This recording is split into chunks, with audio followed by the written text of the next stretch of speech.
activities, the kind of foods you eat, minimize caffeine and alcohol, physical exercise, yoga, most important, your breath, just so that your whole lymphatic system is optimized. Mental health is taking support. And just like you said, Sam, to be able to reach out and take support and expose and share your vulnerability, name whatever you're feeling, because diverse people have diverse feelings and experiences. Along with that, simple exercises that you do, which I've actually said people should do, which is, of course, journaling, finding something that you find less taxing, which replenishes you psychologically. And the one that I'm encouraging people to please stop is something called doom scrolling. That is, because there's a general doom, I'm beginning to see a lot of people going on looking at all these terrible images and just filling themselves up with negative news or negative information. This adds to our anxiety. I know that we need to have information to keep ourselves safe and to protect ourselves, but we need to be cautious on the kind of information we consume and how much we consume and which time of the day we consume. Why do I say that? I always tell people refrain from negative information, say after 8 p.m. in the night, because you... Really important. Refrain from consumption of information of any kind after 8 p.m. Yeah. And I'll tell you the reason. Because you may be physically tired, so your body may sleep, but your unconscious is processing all this negative information that you've been absorbing. So that's why it's important. See, when you also said, Anna, that express your vulnerabilities.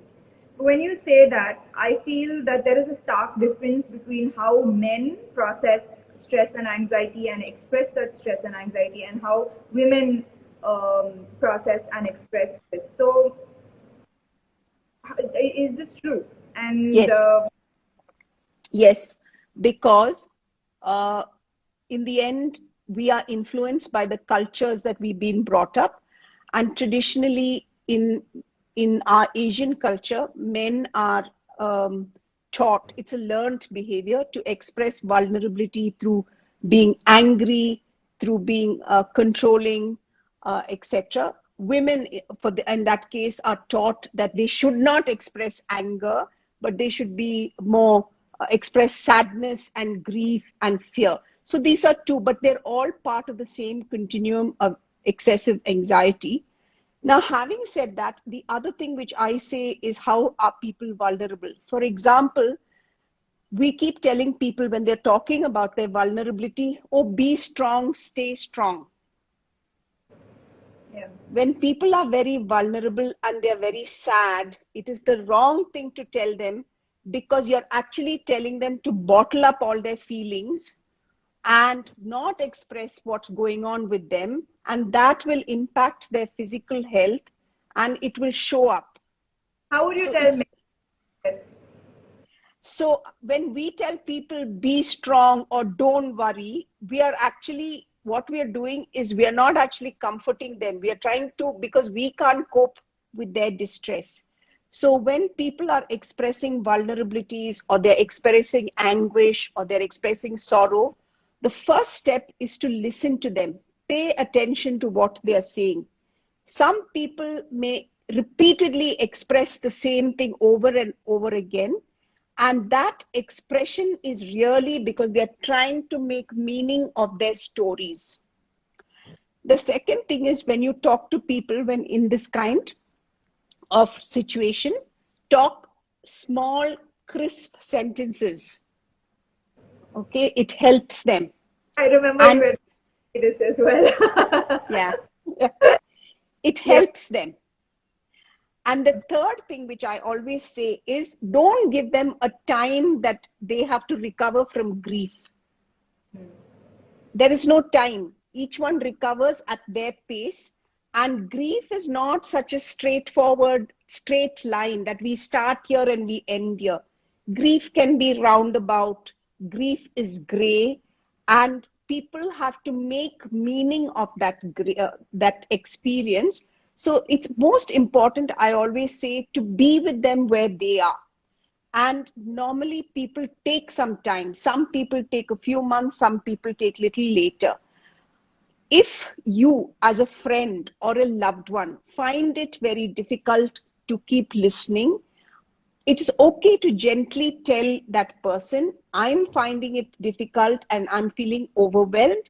So I would recommend that you take therapeutic support, which is using a counselor or a psychotherapist or even a social worker, mental health social worker.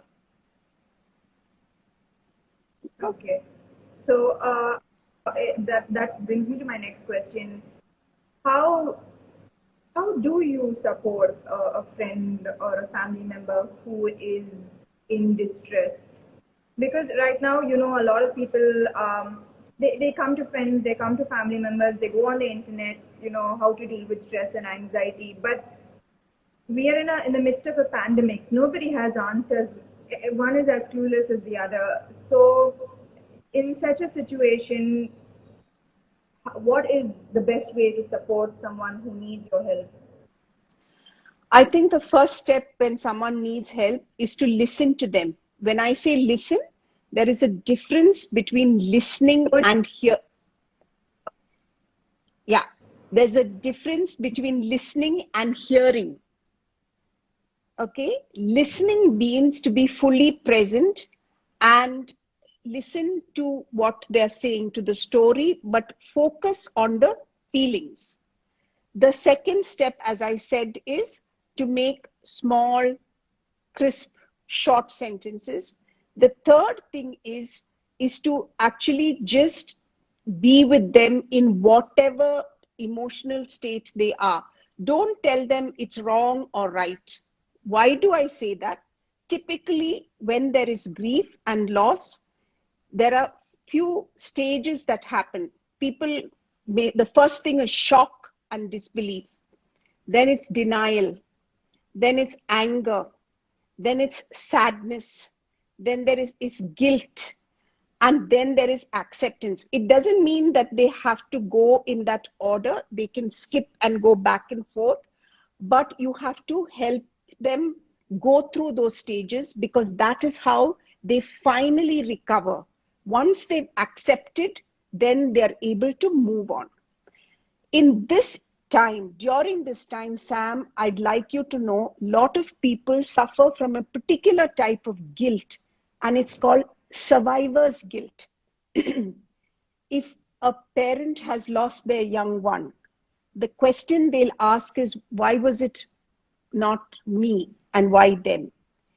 Or if they're frontline workers, they'll repeatedly ask themselves, could I have done something more? Did I do something less? Or it can be, they will keep thinking, where did I miss out? Why didn't I notice something? So these are typical questions that people who suffer from survivor's guilt have. And when people suffer from survivor's guilt, they repeatedly keep thinking of what happened. They ruminate, which means they keep chewing and going on thinking of what happened, because they are so overwhelmed. At that point, when you are going to be listening to them, it's okay to actually tell them and keep assuring them that you did your best. You did your best. Now, if they can't, then you could actually tell them, now, maybe you actually write down what all you did and what all you didn't. So then they'll get clarity. In spite of that, yeah, in spite of that, if they are not able to get over guilt, then it's important that you flag it to them that they need additional support. So, Anna, I also see a lot of anger. Um, it's There's so much anger filling my social media pages. It's I don't know. Is this a way to show pain and grief? that it comes out as anger. There's a need to blame someone for what's happening. Uh, how would you explain this extreme anger that people are feeling and expressing? I think this extreme anger, and especially on social media or trolling people or uh, being brutal. I hear people being brutal with their words and their tone and gestures, etc.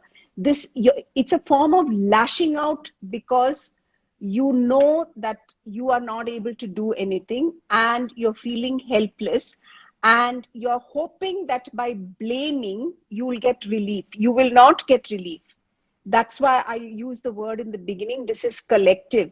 It not only is collective trauma, it also now has become collective responsibility for all of us to be able to contribute so that we recover from this experience. Okay, so what would you tell someone who is lashing out, with anger? Tell that.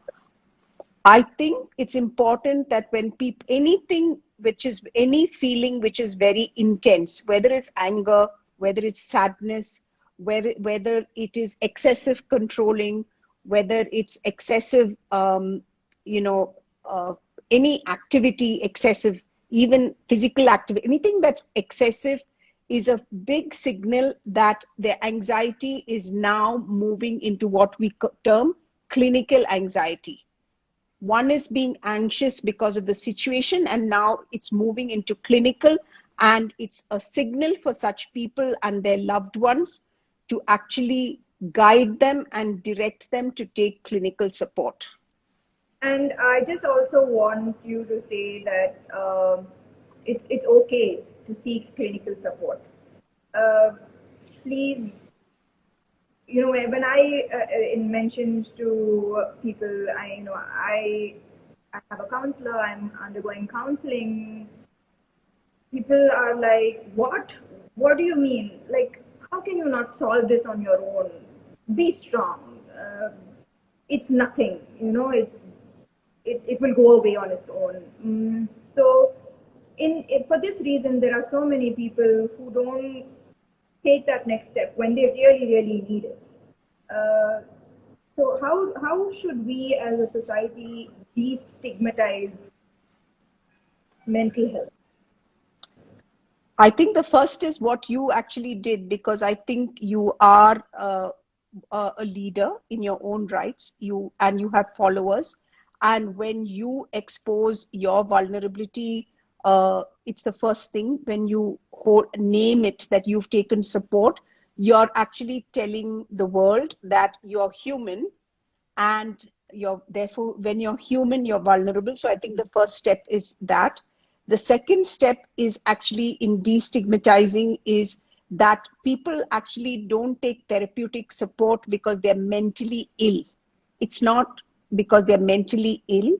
They're taking therapeutic support or counseling support because they want how to know how to manage certain life issues more effectively. That's the reality. And the third part, which I think which is very important, is the language that we use when we are either thinking about the stigma, which is the language we use on how we label ourselves, or the language that we use when we are talking to people, where we uh, normalize taking support. And I give you a simple example. If you actually, you of course have shared, and I'm very, very proud of you. If you listen to heard Michelle Obama, she talks about how when she became the first lady, there was a lot of trolling about her not, being who she was, they expected. And she said how they took support. And then she also talks about how uh, both Barack Obama and she actually took additional therapeutic support during that time when he was the president, because there was so much pressure on their marriage. These are very natural things that happen to all of us. The more we speak, the more we normalize life. At this point, I think it's important to say that I've had questions, and I'm sure your followers have young children in the house, questions about what do you tell children now? Exactly. Actually, you know, actually, from the time a child is about 3 to 4 years old, they do know and understand age appropriately about death. And now there is a crisis. So I think it's important to talk to little children, give them information according to their age so that they can cope. Otherwise, you're telling them everything is okay, but they are experiencing their parents as anxious, and that makes them more confused. So So it's you okay. young parents to try and make children understand the situation and not hide them from it. Is that what you're saying? Absolutely. Yes. Understand according to their age, what we call age appropriate information. Okay, that's interesting.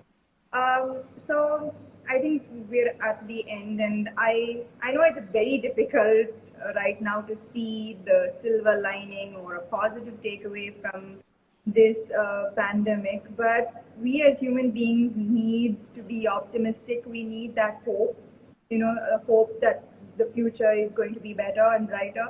So for you, what would be the one positive takeaway from all of this? I think, yes, we've been in it's a disaster. It's been a national crisis. But I think what I see very positive is the solidarity, the courage, and the selflessness that all the citizens have come together, and the kind of contributions, whether it is people volunteering, or whether it's the frontline workers, whatever said, there's been a coming together, and I look at that as very positive, that while there is collective pain, solidarity. Lost you again. I said, Yes. I believe that while there's collective pain, there's collective solidarity and courage. And to me, that is at this point what keeps us going. Even as mental health workers, I start my day at 5:30 in the morning. I finish at 10:30. But what keeps me going is these, just remembering the coming together of all of us. Yes. Yes. For me, even in the midst of all of this chaos, that is um, something that, gratitude, us sticking together for one another, people we don't know of.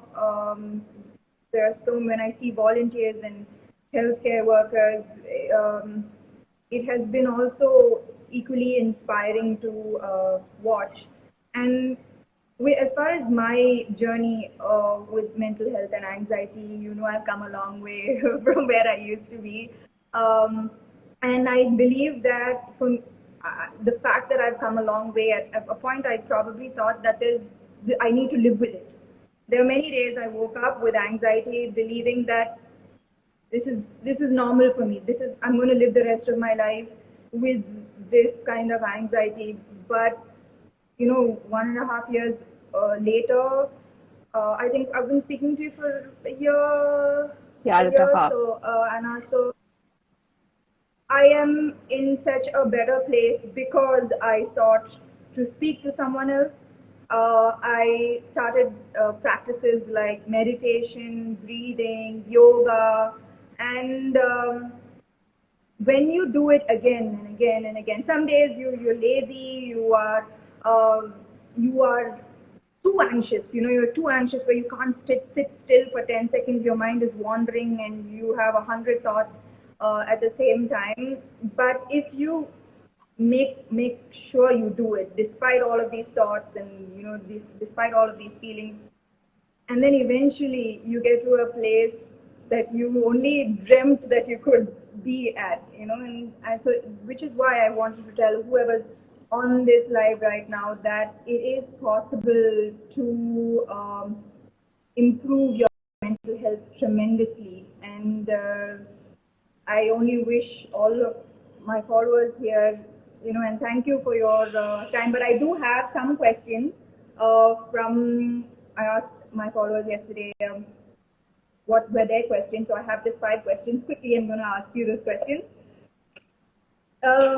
From Soumya, if you are someone with anxiety issues, but you have figured out certain self-coping mechanisms that work for you, like yoga, journaling, is that enough, or do you still need to figure out the root cause of that anxiety?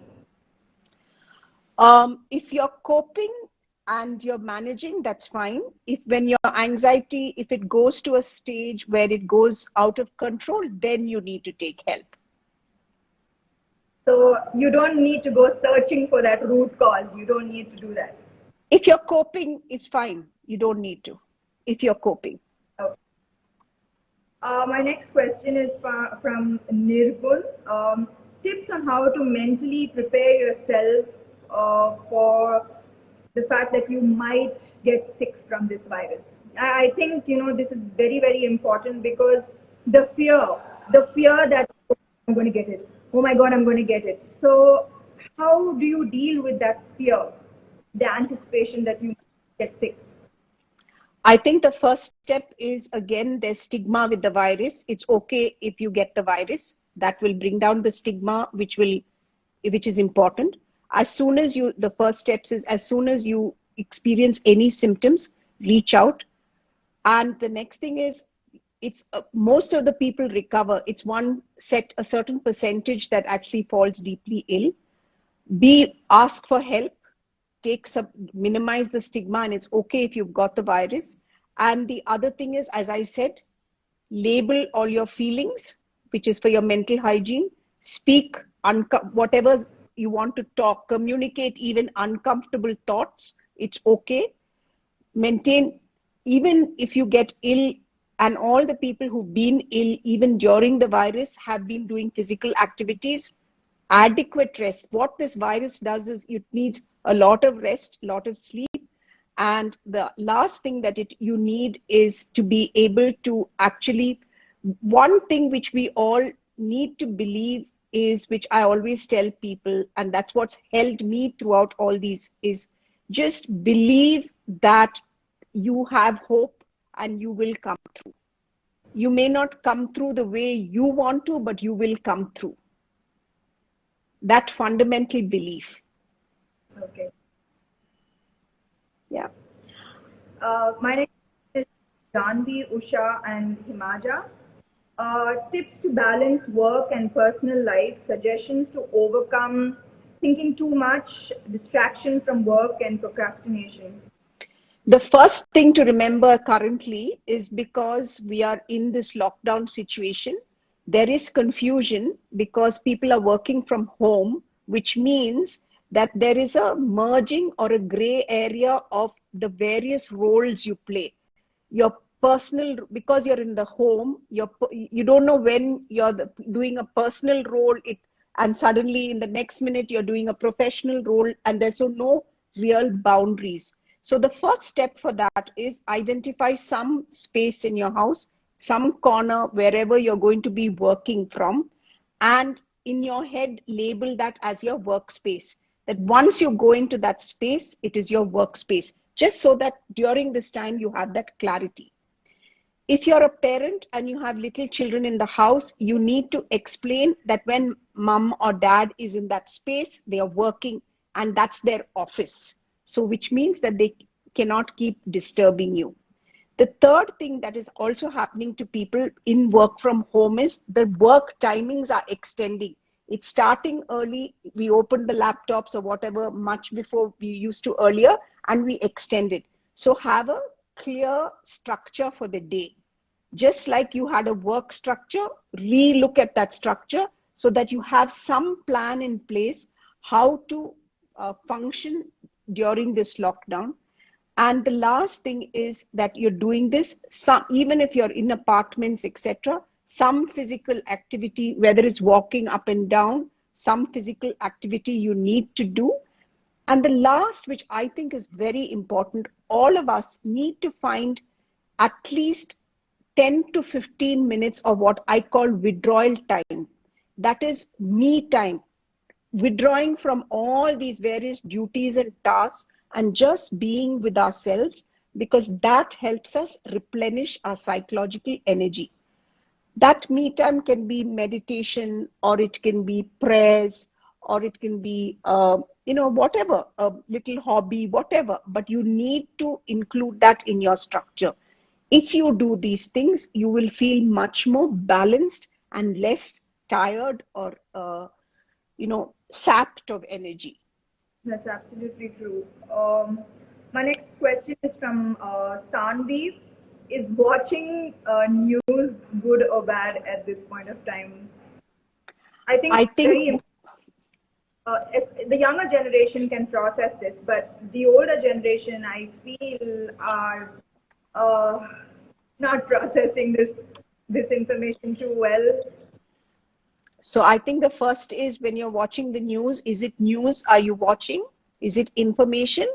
Are you watching a shouting match? Okay, so I think we need information, and we watch news for relevant information, which is important. So if it's a shouting match, can you find another source for relevant information? That's, to me, very important. Second thing is this toxic shouting is at 9 and 9:30 in the night, just before you sleep. So what is it doing? You're going to bed in an agitated state. I would encourage people who watch television and who need television to watch something very light, something that's mood elevating, comedy, something that just calms the mind. So I think that's very important. So I So think, don't. again, and even when you watch movies, I actually discourage people from watching, say, uh, crime movies and thrillers in the night. I say, can you watch this during the day? Okay. Okay. Yeah, I think. Okay. Let me ask you just one last question from um, Lassie. How can we? Oh, this is the same. Destigmatize mental illness in society, work, and school. The more we talk and communicate is when it becomes normal, and then we don't actually find it a stigma. Things become stigmatized when it's secretive, and when it's almost like I have this secret that's shameful. So the more number of people who come out and speak, it will start minimizing the stigma, and because it then educates people simultaneously. Yeah. Is there anything that you want to end this with? I would like to end it with, you ask me what gives me hope. I think I would like to actually say the very fact that you had the capacity to just share your vulnerability so publicly really is what people like me take as a personal reward, that we can all overcome the stigma and be together and minimize the shadow pandemic, which I hope won't happen. And thank you for that. I have much gratitude for that. Thank you. Thank you so much. So Thank you so much. much. Live. I know you're very busy, and Thank you. we have been able to reach out to someone who really needed to hear this. Thank you. Thank you. Th- Thank you. Bye.